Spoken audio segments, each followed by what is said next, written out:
Сёння Кобрынскі масласырзавод займае траціну ў агульным аб'ёме прамысловай вытворчасці Кобрынскага района. Да 80% прадукцыі, а гэта ў асноўным розныя разнавіднасці сыроў, адпраўляецца на экспарт.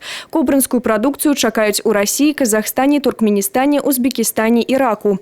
У гэтым годзе выходзіць на перспектыўны кітайскі рынак. Сума экспарту за 2019 год ужо склала $37 мільёнаў.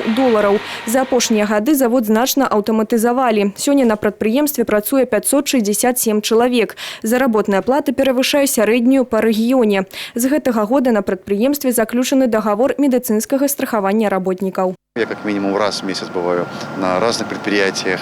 И хорошее видел, и не очень хорошее. Но то, что я сегодня увидел, конечно, на меня произвело огромное впечатление.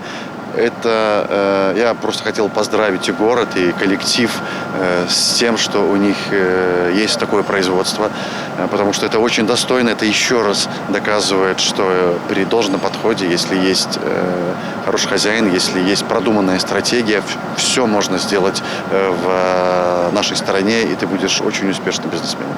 Іван Эйсман пазнаёміўся з вытворчасцю, пасля чаго сустрэўся з калектывам прадпрыемства. Фармат зносін, падкрэсліў Іван Эйсман, мае магчымасць даведацца о поспехах і праблемах людзей на месцах. Размову пачалі з актуальнага выбараў дэпутатаў у нацыянальны сход, а працягнулі тэлевізійным. Абмеркавалі першае вячэрняе шоу на айчынным тэлебачанні, беларускія серыялы і патэнцыял дзіцячага тэлеканала. Не абышлося і без асабістага. Любімы від спорту кіраўніка найбуйнейшага медыахолдынга краіны і шлях да блакітнага экрана.